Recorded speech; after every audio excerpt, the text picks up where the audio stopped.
I'm Alexandra Soto. And I'm Tanya Carrillo. I'm Christina Abreu, and this is We News on CNBC, the only news network for women and by women. And this is the news. We all know of the women marches across the nation in our nation's capital, LA, Dallas, Phoenix, and 25 other cities.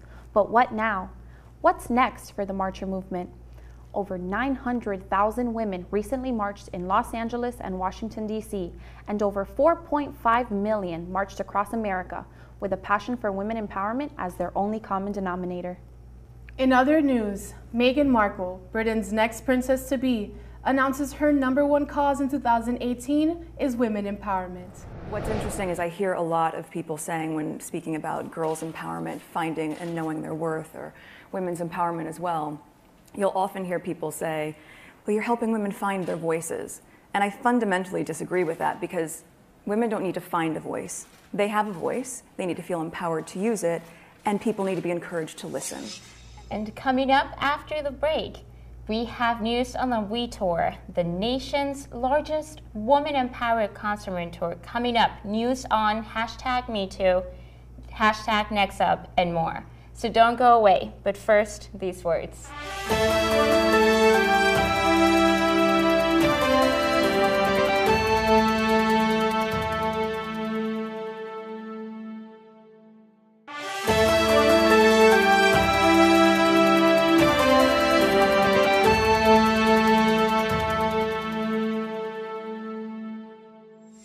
Welcome back to We News. In other We World News, Saudi Arabia has never been a frontrunner in women's rights, but Saudi King Salman, at the behest of his son, Crown Prince Mohammed bin Salman, has issued decrees in recent months designed to liberate some of the Islamic kingdom's most conservative laws. The most high-profile announcement is that women will be allowed to drive in this Islamic conservative kingdom for the first time since 1990, some 28 years ago. You're responsible for saving people's lives. Yes. And you can't drive. Dr. Ruba Al-Zuhari is studying to become a surgeon. She's also studying for her driver's license. This will also decrease some of the costs that I'm paying on taxis, on a driver. This will help me be independent. She's one of the women paving the way at the driving school at Princess Noor University, Saudi Arabia's first driving school for women. This is a small change, but it's a significant impact on our society. What do the men think? They're very significantly positive. That's why it's the right timing.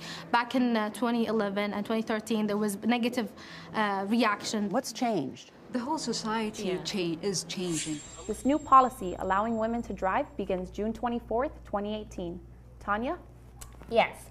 In anticipation of this new law, a Middle Eastern taxi app named Careem, a ride-for-hire company there, much like Uber and Lyft in the U.S., has received thousands of driver applications as taxi ride drivers for the first time ever. In anticipation of this new law, beginning enacted in 60 days, we are very excited about this June. It is a big milestone for the country. We have already started training female drivers, says founder Magnus Olsani. This, according to an interview with Thomson Reuters Saya. Critics of Saudi Arabia argue that lifting the ban is being used to deflect bad news, specifically a call for an investigation into Saudi ties to Yemen. According to Madawi al-Rashid, professor of anthropology at LSE, whether a governmental deflection or not, we at We World News celebrate the announcement of the potential lifting of the ban and allowing Saudi women to drive and work as drivers in the workplace. This is remarkable progress. Politics or not, Tanya? I absolutely agree. I'm Christina Abreu. This is We News. We'll be right back.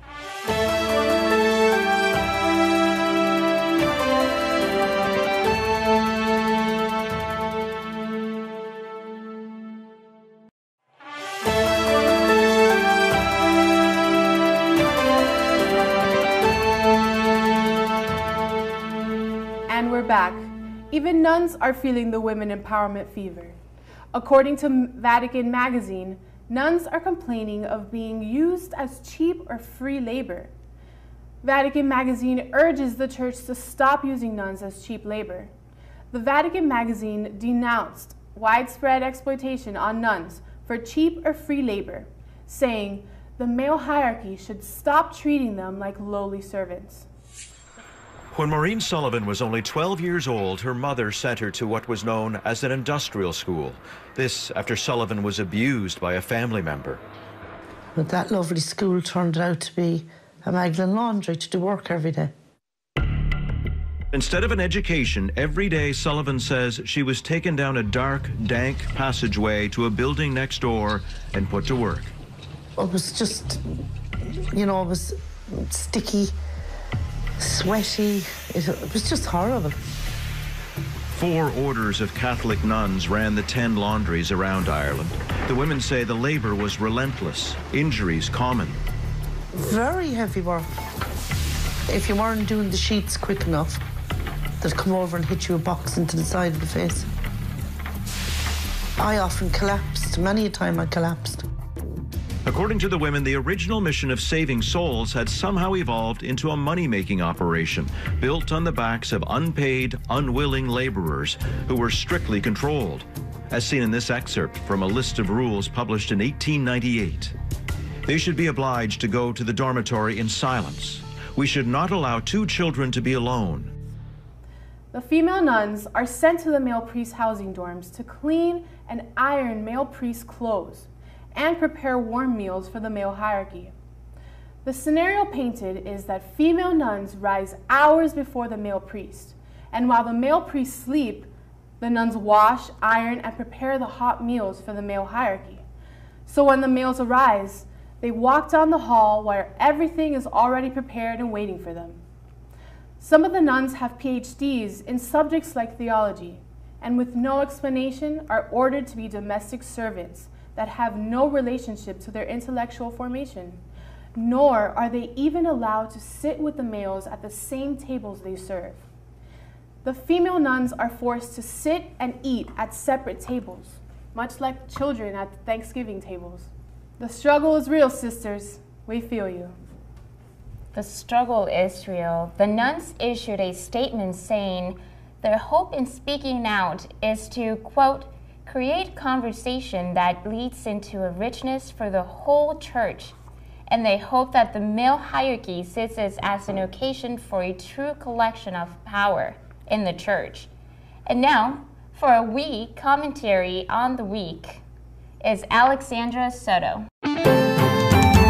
As we celebrated International Women's Day, we were bombarded by subtitles of fierce, strong woman, hear me roar, girl crew, fearless female, etc. In 2018, everyone has to participate in the celebration of women empowerment or be socially ostracized. McDonald's even turned their M upside down into a W to celebrate women empowerment, and we love this. I don't know that we all have to be superheroes of feminism or that every empowerment act needs to be awarded or even acknowledged. Most of us just want to be considered equal in the workplace, equal in pay, equal in consideration, equal in position. We don't all have to be inspiring or media noticed. Most of us don't want to be empowerment superheroes, just equal. That is empowerment. Empowerment is equality, not supremacy, just equal. And now, for news celebrity, what's happening in La La Land and entertainment world with women and change? Christina? Thank you, Tanya. Sex and the City star Cynthia Nixon has announced she is running for governor of New York. She is very close to the mayor of New York City and has a lot of support in that state. She is a vocal anti-Trump proponent and an outspoken advocate of women's rights. So we will see as Sex and the City comes to the governor's mansion. Me Too spokesperson and Hollywood actress Alyssa Milano, a huge vocal spokesperson for women empowerment, is toying with the idea of running for public office also. The former star of Charmed and Who's the Boss is said to be considering a congressional seat or run for state representative. We will keep you informed. The movie star Scarlett Johansson recently took center stage in LA in the huge Women's March that drew over 600,000 with fellow actresses like Reese Witherspoon, where she publicly reminded everyone she had given actor James Franco, who is now facing charges of sexual harassment. Scarlett Johansson demanded Franco to give the pin back. My mind baffles. How could a person publicly stand by an organization that helps to provide support for victims of sexual assault while privately preying on people who have no power? I want my pin back, by the way. Mr. Franco, be careful. It never ends well when you make the ladies mad. Speaking of Reese Witherspoon, the Oscar-winning superstar best known for Legally Blonde and Sweet Home Alabama, she is now one of Hollywood's most powerful women, according to the Huffington Post. She recently parted with the production company Papandrea to produce 2014's Wild, Gone Girl, Hot Pursuit, and the 2016's Big Little Lies. But Reese has now parted company with Papandrea and taken full control of the company. Women want real substance and premium, thought-provoking, well-made content, and they want it now, she says. Reese Witherspoon is 2017's Hollywood Innovator of the Year. Go Reese! It appears 2018 is the year of women in Hollywood. More on We News when we return.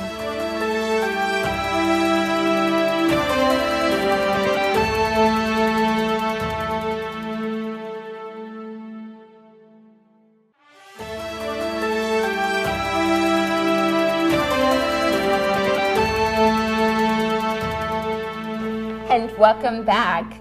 Convicted domestic violence abusers in New York will no longer be able to own or purchase guns in New York State.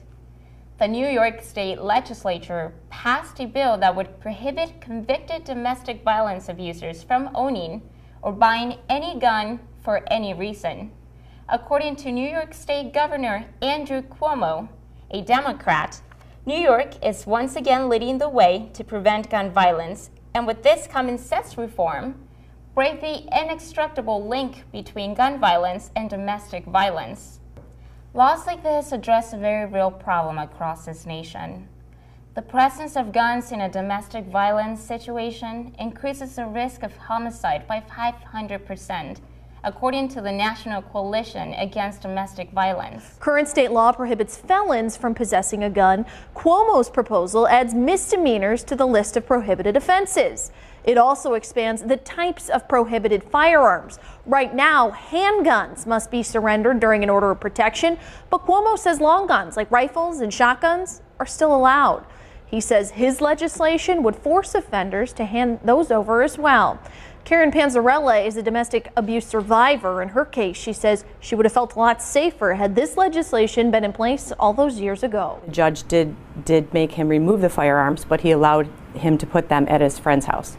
And as soon as they were put at his friend's house, I got threatening calls from his friend about that fact. And so I still didn't feel comfortable that he knew where the firearms were and they were accessible to him. In domestic violence cases where perpetrator has a firearm, 500% more likely to end in a homicide. So it makes perfect sense. I would love to say, I think the federal government is really going to get its act together now after Florida. My problem is I know better. I was sure something was going to happen after Sandy Hook. The only thing that happened is that New York took action. The laws in the state of New York are far ahead of the federal laws. The laws in Connecticut are far ahead of the federal laws. Laws in Jersey are far ahead of the federal laws. Laws in Rhode Island are far ahead. The problem is I can't protect the people of my state with just state laws because the guns come in from over the border.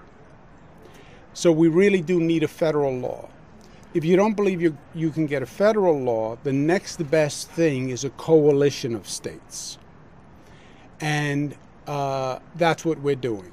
We have a mental health database. So do the other states. We have an assault rifle ban. So do the other states. And we're going to share information because if you can't buy a gun in New York, you shouldn't be able to go to Connecticut and buy a gun and drive back. Right now, it's unclear how the governor plans to get this passed. He could use it as a bargaining chip during budget negotiations next year. It's also possible it could require a vote from the legislature to become a law. We expect to learn more on that in the coming months. And the federal government's failure to act on any form of meaningful gun safety laws is unconscionable. We News applauds Governor Cuomo's statement and this new bill. In addition to reducing females' homicides, the New York legislation could also prevent mass shootings. A mass shooting is defined as 4 or more people being fatally shot. The majority of mass shootings involve domestic violence. According to a 2017 report from NPR, 54% of mass shootings involved in between 2009 and 2016 were carried out by someone who had previously committed violence against an intimate partner. Christina. And now for an exciting positive storyline developing in South Carolina. We go to our We News Cause activist, Carolee. Thank you, Christina. A new 48-city tour for women empowerment is being planned across America. The hashtag We Tour is the nation's largest women empowerment tour, spanning 2 countries and 48 cities. The Earth Bank Visa card is devoting $20 million to this tour, and America's biggest celebs will be on the roster. The hashtag We Tour was brainstormed after then South Carolina Governor Nikki Haley made a rally call to bring in ideas to help take South Carolina then from number 1 in domestic violence to a better place and lower those numbers. Our executive producer, Lowell Beasley, created We Tour as a tour for South Carolina to bring awareness to that state. Nikki Haley is now in President Trump's staff and no longer governor of South Carolina. But South Carolina is still in the top 5 worst states in the nation for domestic violence.